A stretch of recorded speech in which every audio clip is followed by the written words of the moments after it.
What happens when we have two resistors in parallel? Now, the two resistors in parallel, we can find the equivalent resistance.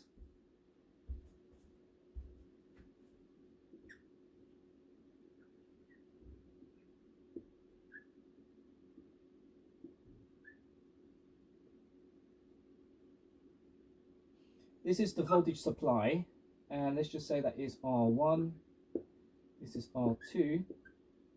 Now the current is the same everywhere in a series circuit.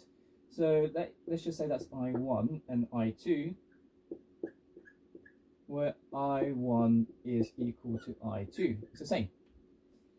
Now, assuming that these two have different resistance, you may have different voltages across these two resistors.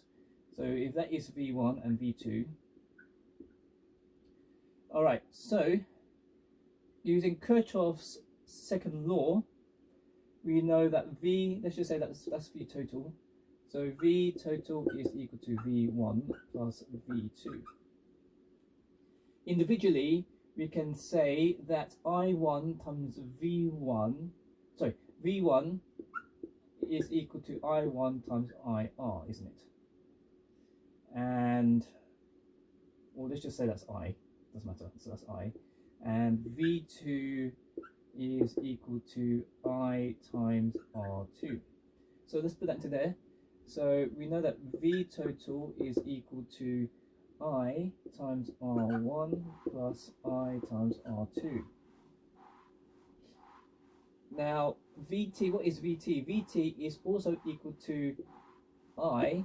Now, the current is the same everywhere in a series circuit. So I times R total is equal to R1 plus R2. We can take I out, can't we? So divide both sides by I, we have R total is equal to R1 plus R2. So for series circuit, all you have to do is you add all the resistances together and you get the total resistance.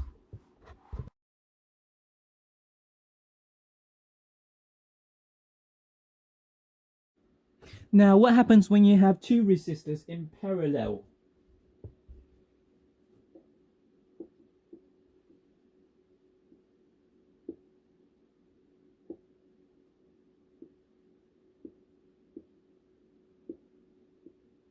So let's just say that is R2, this is R1, this is the total voltage.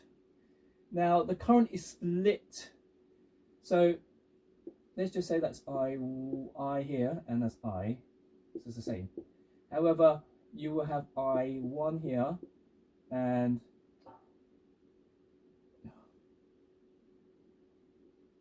I2 here. Now I've drawn arrows in the wrong way, but it doesn't matter as long as you keep it consistent. So here these are the electrons flowing. So assuming that's positive and that's minus, the conventional current will be going in the opposite direction, but I've just done in the opposite direction. As long as you keep it consistent, it doesn't really matter. Right, so, okay, so the current is split. So that means I is equal to I1 plus I2. And for individually, you know, the voltage across here is the same as the voltage across there, and that is equal to Vt, assuming that you just have one resistor in that loop. So here would be Vt, and here would be Vt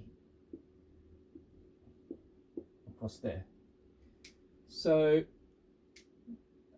Vt is equal to I times R2. Vt is equal to I times R1.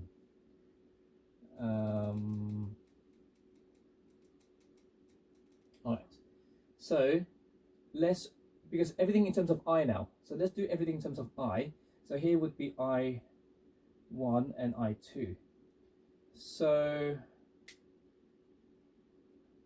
and Vt is equal to I times R total. So let's rearrange for I. So I is equal to Vt divided by RT. So I is equal to Vt over RT. And that is equal to, rearrange this for I1 is equal to Vt over R2, Vt over R2, R1. Why have I split them around? I1 times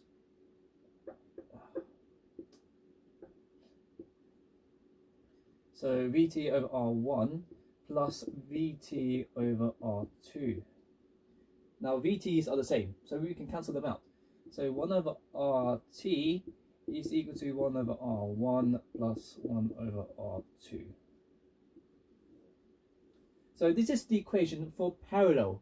If you have two resistors in parallel, it is the reciprocal. Well, let's just rearrange this. Let's just add them up. So you know how to cross multiply. So that is equal to R1 plus R2 over R1 times R2. Flip this upside down, so you have RT equals R1 R2 R1 R2.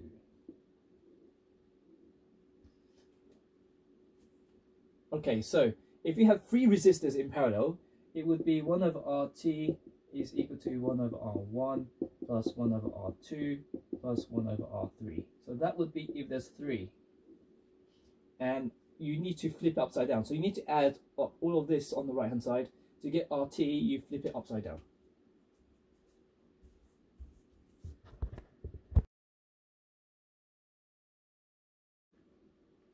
Let's try a question. So here we have the EMF, or the voltage battery, as 12 volts.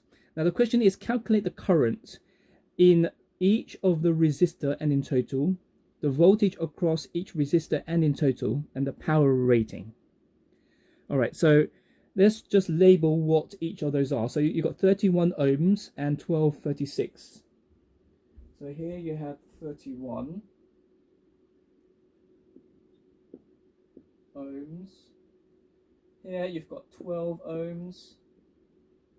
And here you've got 36 ohms.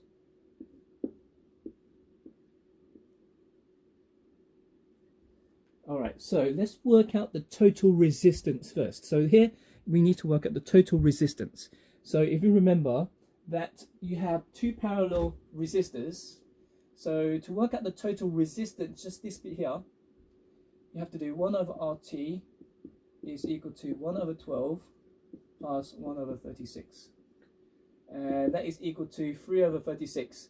3 plus 1 is 4, so it's 4 over 36, 1 over RT, and that is equal to 1 over 9. So RT is equal to 9 ohms. So let's rewrite this first. So you can rewrite this as, so here you got 31, and here you have 9. So what's the total resistance now? So the total resistance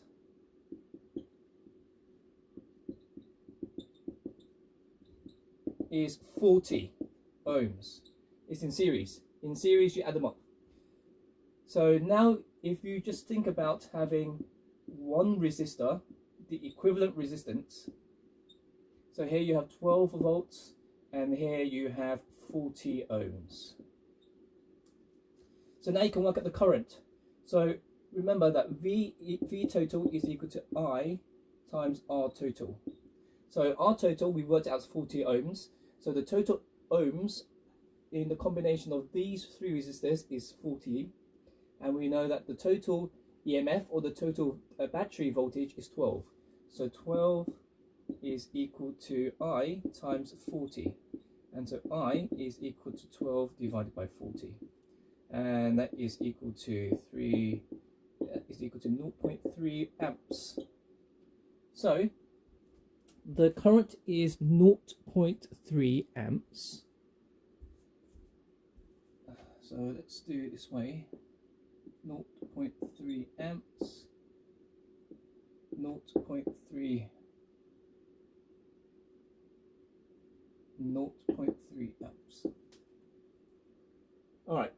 So we've worked out the current. Now let's work out the voltage across this. So individually,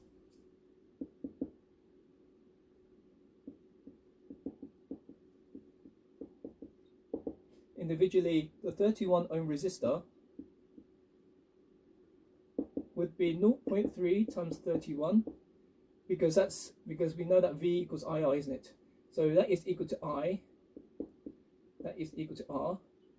So V is equal to IR, so V is equal to it's equal to 9.3 volts. So across here would be 9.3 volts.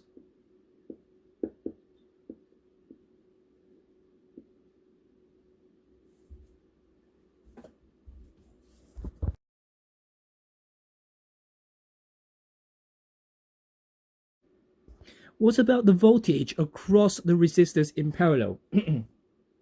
So you know Kirchhoff's second law. So if that is 9.3, that's 12. So 12, take away 9.3, so that is equal to 2.7 volts. So across these resistors should be 2.7 volts. So this should be 2.7 volts here, and here should also be 2.7 volts here. But the current is going to be different. It's because you know that the current here is 0.3 and the current here is 0.3, but the current is split. So let's work this out then. So how do you work out the individual resistances? So again, using V equals IR, so that implies that I is equal to V over R. So you know V is 2.7. So 2.7 divided by the resistance of this resistor is 36, and the other one is 2.7 divided by 12. So 2.7 divided by 12. All right, so let's work this out. 2.7 divided by 36, that gives you 0.075. 0.075 amps, and 2.7 divided by 12, and that should give you 0.225.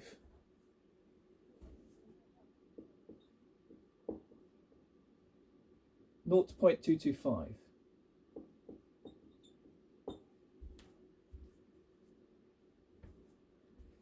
And of course, if you were to add them up, you would get 0.3. 0.225 amps.